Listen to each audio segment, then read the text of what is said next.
Day 2 of Gen Con 2019 just keeps coming at you. And I have the opportunity to talk to somebody I have not talked to in a long time. It was back when we did a podcast. We didn't even do video. Yeah. And it is Alex Flagg, and we are going to talk some Crafty Games. Good to see you, Alex. Good to see you too, Jeff. All right, so let's start off with what's out right now, because I know you got a big Kickstarter coming up too, but we'll get to that last. Yes. So first off, what is brand new? I know you've acquired a game title that looks mighty interesting. Yeah, that is Storm Hollow, which is out of frame, unfortunately. I'll shoot some B-roll. Yeah, well, we have this epic storyboard game. It's basically a hybrid RPG board game crossover that's kind of designed for families to play together. And so it's this massive box, 18 pounds, 5 hardcover books, 500 cards, stuff like that. So it's a little bit like structured like the Chronicles of Narnia. Yeah, the player characters are going to have they're going to be themselves transported to the world where all human stories happened. Right. So like characters like Scheherazade and Johnny Appleseed and Gandalf are all in this place, right? And so they're kind of pulled in. So they go through these rifts into the world and sort of figure out, maybe these stories happened in Storm Hollow, and then kind of filtered out to human imagination. So there, the kids and the families can be, these heroic characters. They gain powers and stuff like that, and so they have adventures inside. And it's designed because it's got the structure of a board game, but the flexibility of an RPG. So you're gonna have you don't have a character sheet, you have a board, but then you can modify it with taking cards and adding artifacts to your characters and different adventuring kits and things like that. And you have long campaign style play, and you can make up your own stories, or you can pull cards and generate something on the fly. It plays in about 2 hours. Okay. So it's really nice. It's a really good way to introduce kids like eight and up into storytelling and stuff like that. Gateway. Yeah. Gateway drug. We like the gateway drugs. What can I say? Yeah, right. We hook them young. We started with Antoine Bauza's Little Wizards, and brought that. And we've got a new printing of that. It's not a new edition. So we've been working directly with Antoine now, and so we've just brought it back on sale. And so that's designed for kids that are even younger. So there's lots of different ways to introduce your kids to RPGs. And so if you've got a family game group, or a bunch of young gamers that you want to kind of get introduced, transition from board games to RPGs, like Storm Hall is a really good kind of epic-sized way to introduce them into that. And that's available now. It is available now. Yeah, we have very limited copies here at Gen Con. I think we're down to our last 2 copies, but you can buy it directly from our website. And so it's a really spectacular piece of work. Sweet. What else is cooking? Well, upcoming, we have a brand new dice Kickstarter. So at Crafty, we make a lot of games based on Brandon Sanderson's Mistborn series. And so, we've had the Mistborn adventure game. We started with that. We did Mistborn Housework a couple years ago.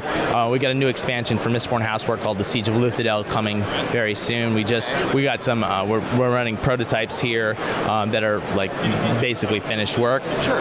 And then next up, we are doing these epic metal dice. So one thing that people have asked us since the very beginning is whether or not we can. They're like, well, can you have dice that are, may I borrow this, sir? Oh yeah, I was just playing with it. That's okay.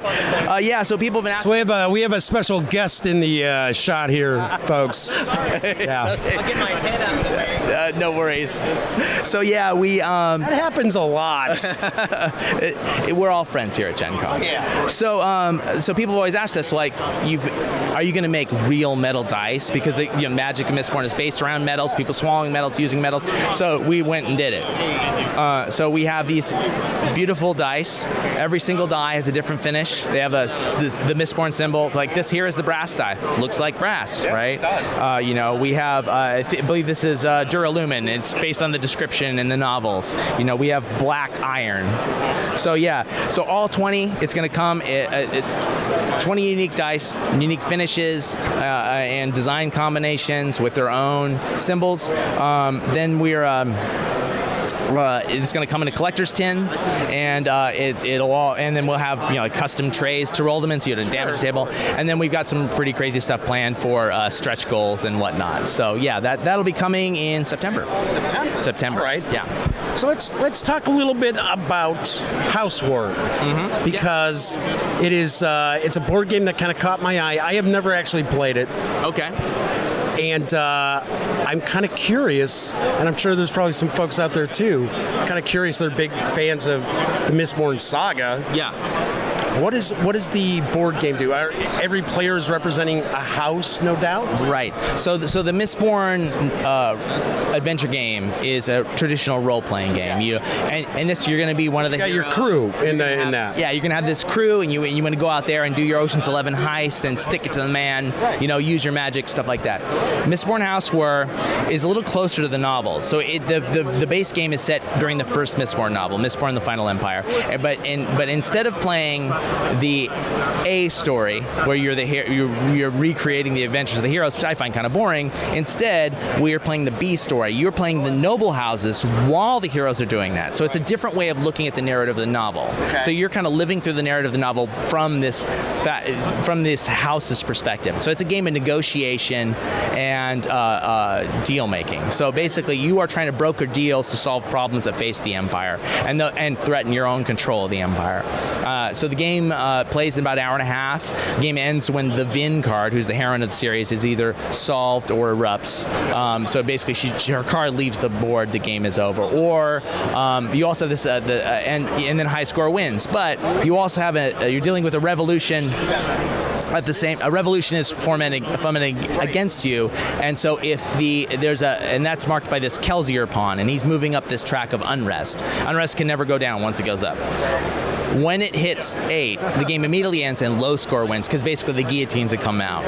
So yeah, so that's how the game rolls out. So it's extremely variable. You get to see Mistborn magic, but kind of like the 10,000 foot perspective. Like you're gonna play a Mistborn, like playing a Mistborn card from your hand, or a lurcher or a thug will let you do things that how a house would use them. So like, I use a coin shot to assassinate someone else's personalities in play, or something like that. You're using them as resources. Yeah, exactly.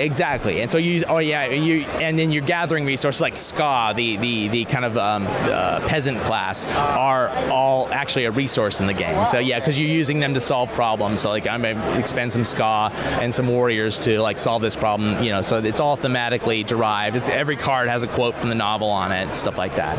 So yeah, and Siege of Luthadel is the expansion for that. So we funded that back with the original Kickstarter. It's been in long-term development. I co-designed that with Kevin Wilson, who designed the base game.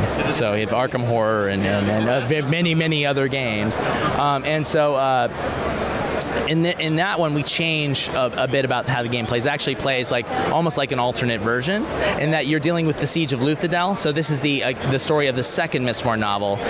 But Vin is off running around doing her stuff, and that's represented by this track that she's moving up. There's no more revolution you have to worry about anymore. But now you have to worry about the outcome of the siege. So you're kind of as a house, you're switching your coat, you're turning against the city or for the city, because you're trying to get the attacker or defender side to win, so that and that's what's going to betting correctly is going to help put you on the top at the end of the game.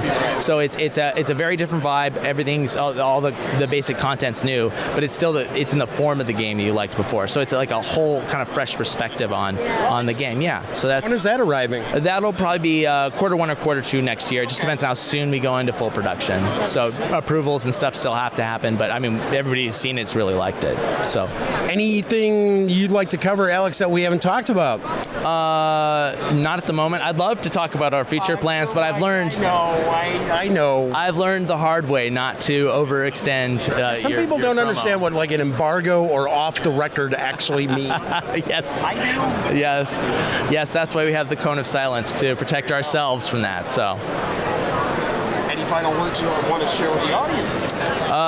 No, please. But if you want to check out or learn anything about our Mistborn games or Storm Hollow, please come to crafty-games.com, and you can see all our stuff there and get our news. Sign up for our newsletter, because we're going to have an early bird special on the Kickstarter for like the first couple hundred people. Sweet. Cool. Alex, thank you so much for taking time out. It is super busy. We had to kind of squeeze in here to do the interview today. So enjoy the rest of the show. Thank you. You too. Cool.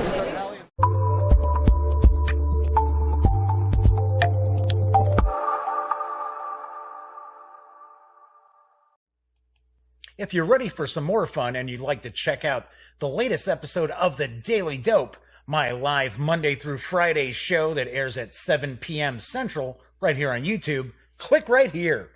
And if you'd like to roll the dice and push your luck and see a randomly selected video from the channel, click right here. You pays your money, you takes your chances. Once again, I'm Jeff McAleer, and thank you for watching.